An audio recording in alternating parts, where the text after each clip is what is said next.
Hi friends, welcome to Chennai Aaras kitchen.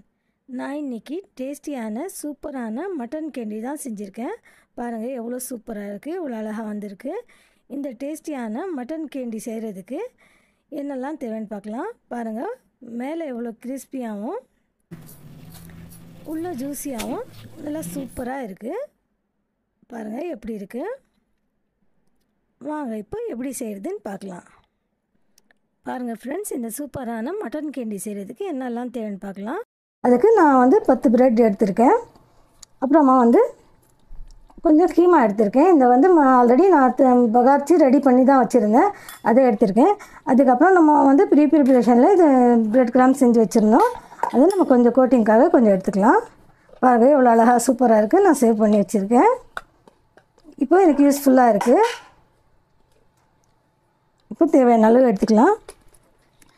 அதுக்கப்புறம் இதை tip பண்ணுறதுக்காக ஒரு ஸ்பூன் மைதா மாவு எடுத்துருக்கேன். அதில் ஒரு 2 ஸ்பூன் அளவுக்கு நம்ம தண்ணி சேர்த்துக்கலாம். 2-3 ஸ்பூன் அளவுக்கு தண்ணி சேர்த்துக்கலாம். தண்ணி சேர்த்துட்டு இந்த நல்லா கரைச்சிடலாம். இதை அப்படியே ஒரு ஸ்பூன் மிளகாய் தூள் சேர்த்துக்கலாம். கொஞ்சமாக மஞ்சள் தூள். இந்த மாவுக்கு மட்டும் தேவையான அளவு உப்பு சேர்த்துக்கலாம். இப்போ இதை நல்லா நம்ம பஜ்ஜி மாவு மாதிரி இதை நல்லா கரைச்சி எடுத்துக்கலாம். பாருங்கள், இந்த மைதா நம்ம கலக்கி வச்சுக்கிற இந்த பட்டரில் நம்ம ஒரே ஒரு எக்கு சேர்த்துக்கலாம். பாருங்கள் ஃப்ரெண்ட்ஸ், இந்த மாதிரி நம்ம கரைச்சி வச்சுட்டோம். இப்போ இந்த கைமா நம்ம சமோசாக்கு செய்கிறதுக்காக நான் கொஞ்சம் பெருசாகவே கட் பண்ணி வச்சுருந்தேன். இதை ஒரே ஒரு கொஞ்சமாக நம்ம மிக்ஸி ஜாரில் போட்டு சேர்த்து அரைச்சி எடுத்துக்கலாம். இதுக்கு கொஞ்சம் க்ரீமியாக இருந்தால் தான் நல்லாயிருக்கும். இது கொஞ்சம் ரஃப்பாக இருக்குது, அதனால் ஒரே ஒரு சுற்று நம்ம சுற்றி எடுத்துக்கலாம். பாருங்கள் ஃப்ரெண்ட்ஸ், நம்ம ரெடி பண்ணி வச்சுருந்த கீமாவே நம்ம இந்த மாதிரி மிக்ஸி ஜாரில் சேர்த்து நம்ம அரைச்சிட்டோம். இதில் எல்லாம் காரசாரமாக நல்லா மசாலாலாம் போட்டு தான் செஞ்சுருக்கேன். இதை நம்ம இதில் பவுலில் மாற்றிக்கலாம். இதை எப்படி செய்யணும்னு சொன்னால், ஒரு 1/4 கிலோ இந்த கைமா எடுத்து நான் 2 பார்ட்ஸாக பிரித்து வச்சுருக்கேன். அதில் பெரிய வெங்காயம் 1, ஒரே ஒரு தக்காளி, இஞ்சி பூண்டு, பச்சை மிளகாய் ஒரு 2, அந்த மாதிரி போட்டு பிரியாணிக்கு எப்படி தாளிக்கிறோமோ சேம் பட்டை இலைக்கெல்லாம் போட்டு சேம் பிரியாணி மசாலா தான் போட்டு இதில் நான் ரெடி பண்ணி வச்சுருந்தேன். தண்ணி சேர்க்காமல் நான் கொஞ்சம் வதக்கி நான் ட்ரையாக வச்சுருந்தேன். எல்லாருக்குமே தான் தெரியும் சமோசாவுக்கு எப்படி செய்யணும்னு சொல்லிட்டு. அந்த பேசிக்கான இது இன்க்ரீடியன்ஸ் தான் போட்டு நான் செஞ்சுருக்கேன்.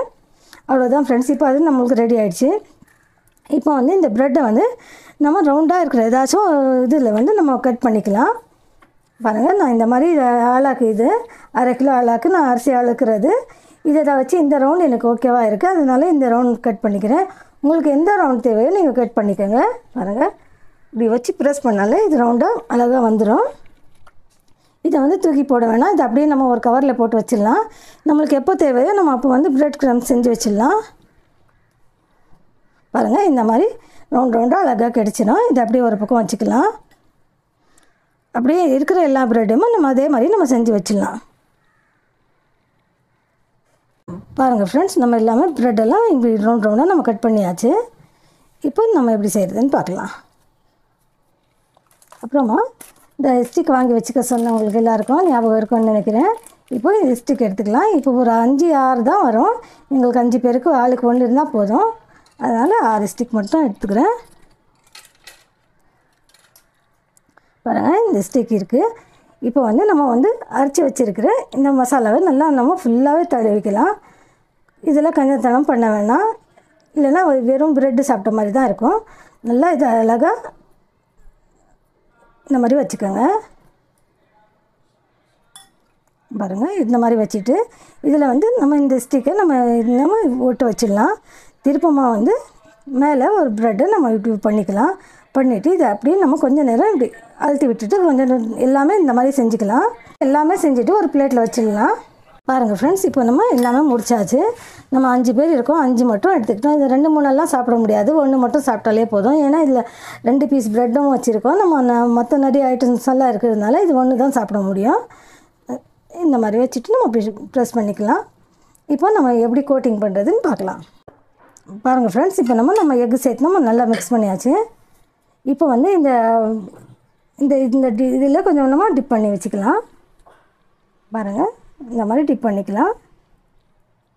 நம்ம அழகாக நம்ம டிப் பண்ணி எடுத்துகிட்டு கொஞ்சமாக இப்படி ப்ரெஸ் பண்ணி விட்டுடலாம். இந்த மாதிரி ப்ரெஸ் பண்ணி விட்டுட்டு மேலே கொஞ்சமாக ஒரு ஸ்பூன் நம்ம ஊற்றிக்கலாம். இந்த மாதிரி பாருங்கள், இந்த மாதிரி அழகாக நம்ம எல்லாமே கோட் பண்ணியாச்சு. கோட் பண்ணிவிட்டு இந்த ஓரங்களை மட்டும் இப்படி ப்ரெஸ் பண்ணி விட்டுக்கலாம். ஏன்னா நம்ம கொஞ்சம் நிறைய தான் வச்சுருக்கோம் கீமா, அதனால கொஞ்சம் ப்ரெஸ் பண்ணி விட்டுக்கலாம். பாருங்கள், நம்ம மசாலாலாம் சேர்த்தாச்சு. இப்போ வந்து நம்ம இந்த இதில் பிரெட் க்ரம்ஸில் நம்ம கோட் பண்ணிடலாம்.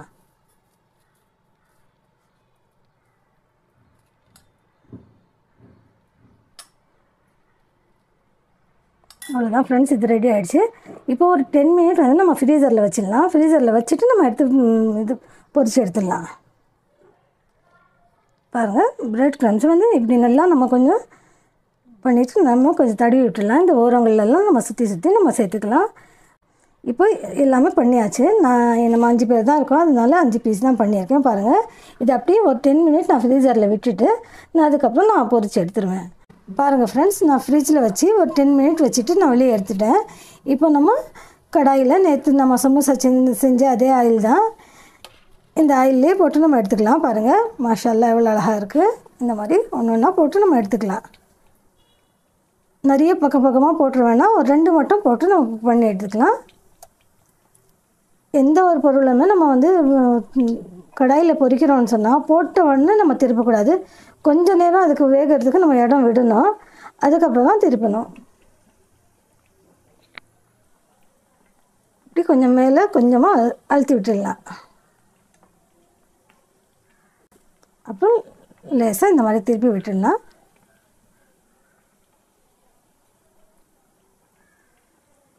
நல்லா கொஞ்சம் கோல்டன் கலராக வந்த உடனே நம்ம எடுத்துடலாம். பாருங்கள் ஃப்ரெண்ட்ஸ், நல்லா கோல்டன் கலராக வந்துடுச்சு பாருங்கள். இப்போ நம்ம எடுத்துடலாம். எடுத்துக்கிட்டு மீதி இருக்கிறத நம்ம பொரிச்சு எடுத்துடலாம். பாருங்கள், எவ்வளோ சூப்பராக வந்திருக்கு, மாஷாஅல்லாஹ். பாருங்கள் ஃப்ரெண்ட்ஸ், இப்போ இருக்கிற 3ஐயும் நம்ம சேர்த்து போட்டுடலாம். நம்மளுக்கு கொஞ்சம் நிறைய இடம் இருக்குது.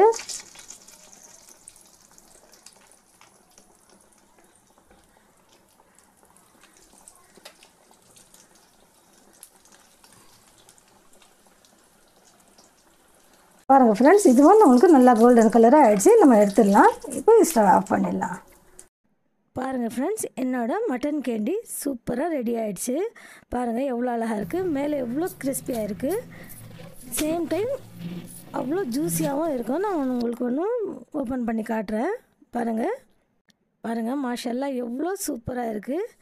என்னோட இந்த வீடியோ உங்களுக்கு பிடிச்சிருந்தா என் வீடியோவை லைக் பண்ணுங்கள், ஷேர் பண்ணுங்கள், கமெண்ட் பண்ணுங்கள். ஃபஸ்ட் டைம் பார்க்குறீங்கன்னா சப்ஸ்கிரைப் பண்ணுங்கள். தேங்க்யூ.